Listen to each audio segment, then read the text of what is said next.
Hey there, if you're just tuning in to see what I have to say about portable ops, welcome. If you're stopping by just after watching the Goes Babble review, welcome back.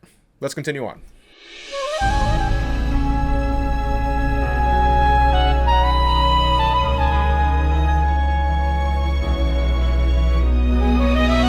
So Metal Gear Solid Portable Ops was directed by one Masahiro Yamamoto. I had to dig a little deep to find some info on this guy. Google searches kept pointing me to a Japanese baseball player and a kickboxer, and I doubt he was all that. Well, I don't know. I don't really know the guy. He could be. As far as Metal Gear goes, he's only got Portable Ops under his belt, and he helped with the script for Metal Gear Acid 2, which is also a PSP game. I'm still debating whether or not I should even include these in this marathon. I mean, some of you already think it's going on long enough as it is, but I don't know. Straw poll? We have our first solid entry for our handheld device, and unlike Ghost Babel, Portable Ops is canon in the main timeline, set 6 years after the events of Snake Eater. Uh-oh, my chain of memory sensors are tingling. We're getting more screen time with Big Boss, perhaps because people weren't entirely convinced that the man at the end of Snake Eater would become the man he was in Metal Gear and Metal Gear 2 Solid Snake. Well, I really enjoyed Naked Snake as a protagonist in Snake Eater, as I stated in that review, so I'm happy to take control of him again. But I'm wondering, what else do they have in store for him? How much time are they going to spend pushing this guy to convince me and others on how he eventually becomes a bad guy? What are they trying to do here, or is this just a filler game to pass the time until Metal Gear Solid 4? Only one way to find out. Let's dig in. But I want to mention Portable Ops Plus real quickly. This was a standalone expansion to Portable Ops released about a year after the original game that had a much heavier emphasis on online play. You could recruit members for your squad, build a strong team by engaging them in multiple battles, and take on others in some hardcore stealth action. That is until the servers were shut down in 2012, so now Portable Ops Plus is a glorified drink coaster. It doesn't have a story of any sort, and single player is a repetitious, bare bones bore that really only serves to strengthen your team for online mode, and I think multiplayer is still possible with the ad hoc feature, but that requires being close to other people with PSPs with their own copies of Portable Ops Plus, and I think that sort of speaks for itself. So I won't be covering Portable Ops Plus because there's really no need to. This also means I won't be tackling any of the online features of the original Portable Ops because, you guessed it, the servers are down for this game as well. I'm looking at Portable Ops as a single player experience.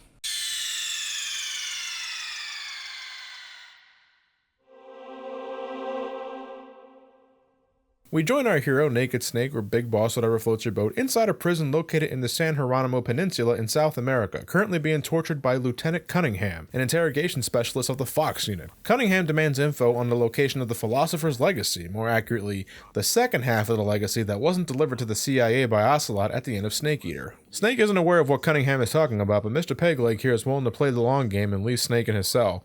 But he's not the only one there. Snake has a cellmate, and it's a young Roy Campbell, well aware of and respectful towards Snake's accomplishments 6 years ago. Campbell was a part of a team of Green Berets that were sent to investigate the area, but they were suddenly attacked and massacred by Fox, Snake's former unit. Determined to find out what's going on, Snake makes his escape from the cell and attempts to contact Major Zero via codec, but he's greeted by paramedic and Sigint instead, and they have some bad news. The current Fox unit has gone rogue, and Snake along with Zero are being held accountable due to their relationship with the unit 6 years ago. To clear his name and Zero's, Snake must locate and neutralize the new leader of the unit, Gene. But it won't be easy. The man has an entire army by his side, as well as the Fox unit, consisting of Cunningham, who I mentioned earlier, Python, a soldier with ice abilities, and Ursula, a woman with psychic powers. Gene also has control of a man conditioned to be the perfect soldier called Null. He has no emotion, feels no fear, and later on revealed to be Gray Fox, Frank Yeager. Does that really mean anything? No. But the true cherry on top of this ensemble is Metal Gear, chronologically the first one ever made, and Gene plans on using it to fire some nukes and cause some havoc.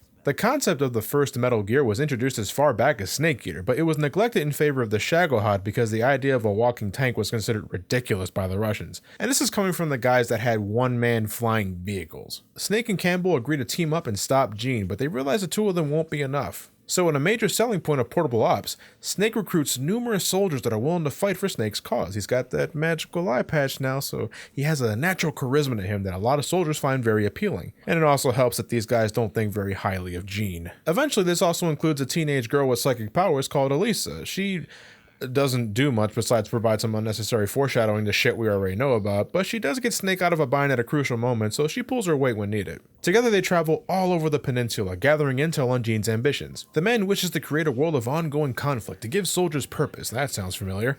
But Gene's means of doing so is almost word-to-word repeating what Vulcan did in Snake Eater. Use a weapon of mass destruction to start an all-out war, but Gene is also looking to destroy the Philosophers by launching a nuke at the United States. Also that he can build his nation of soldiers called Army's Heaven. Later down the road, Lieutenant Cunningham reveals that he's actually working for the Pentagon, with their purpose being to intentionally provoke Gene into launching an attack against the Soviet Union to prolong the Cold War and sully the reputation of the CIA. Yeah, so the Pentagon and the CIA are using the Cold War, Metal Gear, and Gene to conduct the most expensive version of Happy Slaps I've ever heard of. Jesus, the United States is fucked up in Metal Gear. Snake was merely playing his part in getting Gene to play out his role, and I can just imagine Snake thinking, man, I'm really starting to hate my country right about now. This all kind of reminds me of Ghost Babel in a way. Some people argue that this plot is just Metal Gear Solids with different characters, but come on. Two forces of the United States flinging shit at each other, two leaders of former American units wanting to cause an all-out war. Hell, Gene's codename in Fox was Viper, the same as this dude. Was this supposed to be an attempt at a canonical reimagining of Ghost Babel?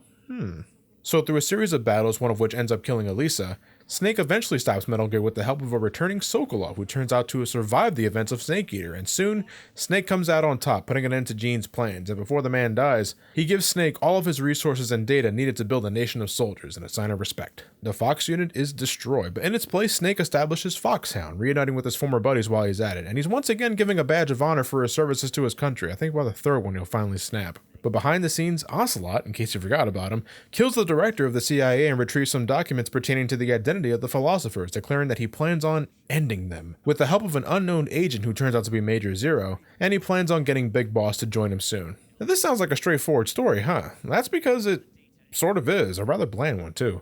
There's not much achieved here in the bigger picture. This can be summarized as the Pentagon and CIA are dicks, Big Boss establishes Foxhound and begins to declare loyalty to himself, and now he has the means to eventually create Outer Heaven thanks to the funds given to him by Gene. I'm not really convinced that Big Boss was inspired by Gene to make that a reality at all, but maybe I need another game to seal it in. And finally, Ocelot along with Zero form the Patriots, and they want to get Big Boss to join them. Everything in between only serves to give us more reason to believe Snake's eventual turn into the big boss we know in Metal Gear. He was being used by his country a second time for selfish reasons. He's gained and simultaneously lost many supporters during the mission. Really, this Jonathan guy that Snake recruits early on in Elisa are only a means to build up Snake's animosity toward his country when both end up dying. The rest is just filler and fan service. Was there a reason for Snake to meet and team up with a young Roy Campbell? The Colonel doesn't seem to have many fond memories of that in Metal Gear 2 or Metal Gear Solid from my memory. Or how about making Null a young Gray Fox? I didn't need any more credence to the relationship in Metal Gear 2. I bought their camaraderie in that game along with what Naomi told me in Metal Gear Solid.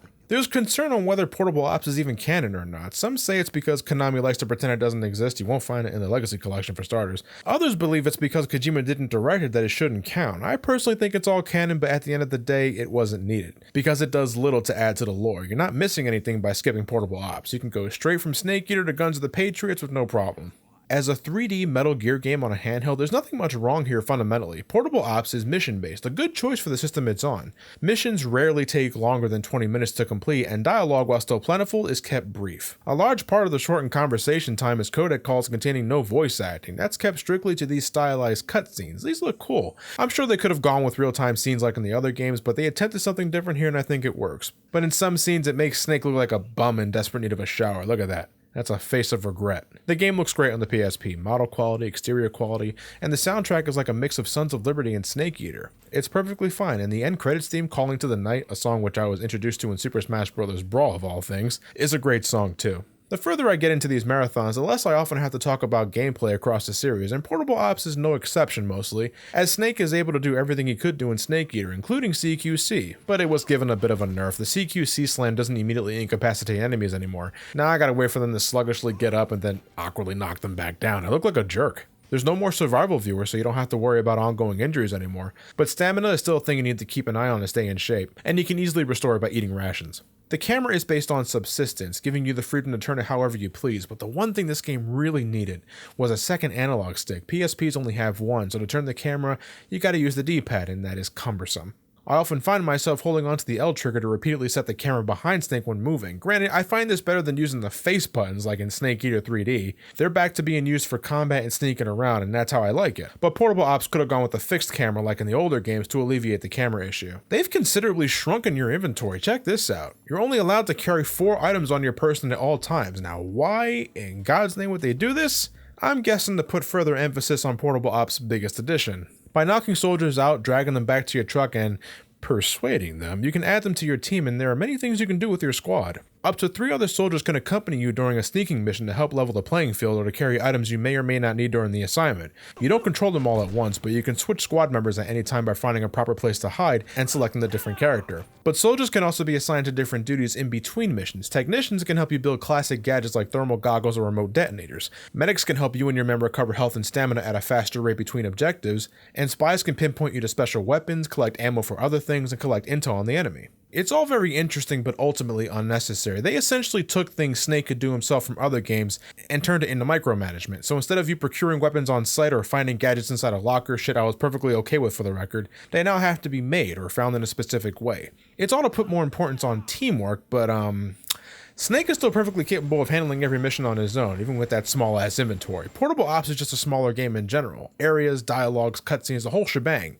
My first runtime was about 13 hours, but I'm sure 8 of those hours was just me dragging more soldiers to my truck for recruitment. I ended up not needing over half of these men and women, and considering how much of a drag it was to recruit all these people, I'm disappointed they weren't utilized more. The purpose of your soldiers is to make your job easier, or at least needlessly do shit Snake didn't have any problems doing earlier. But my sneaking squad still acted as pack mules more than anything else. I rarely used the stuff my spies found in any locations, and even when they do find something I can really use, Snake or someone else still has to travel to that area and physically grab the thing instead of your spies grabbing it for you off screen. What's the point of additional soldiers if Snake still has to do most of the dirty work? I think like in the case with Portable Ops Plus, your soldiers had more of a purpose in online mode, because in single player they're there, and I got a feeling this isn't the last time I'll see something like this in the marathon. I can recommend Portable Ops as a harmless, fillerific Metal Gear Solid game for the PSP, but it's like bottom of the barrel priority. I would play any other Metal Gear Solid game before this one. Mechanically, it's sound, it's just not very interesting, and repetitive as shit when playing it in the long run. I mean, it's handheld, it's meant to be experienced in small bursts, so I recommend approaching it that way should you want to try it, and I realize the PSP isn't quite something everyone has immediately at their disposal, but it's the only way you're playing it unless you invest in that PlayStation TV thingamajig. Maybe that's a better alternative, if it's even available on the service at all. Portable Ops is an in-between game, it really feels like it. A mere stepping stone between Snake Eater and what people were really waiting for, and honestly, I dread thinking how long that video could potentially be, because next time, we're heading past Sons of Liberty, folks. We're going back to modern times. Metal Gear Solid 4, Guns of the Patriots for the PlayStation 3. Pray for me, folks. Need all the love, the prayers, shit. With all that said, thank you guys for watching. Have yourselves a fantastic night, and take care.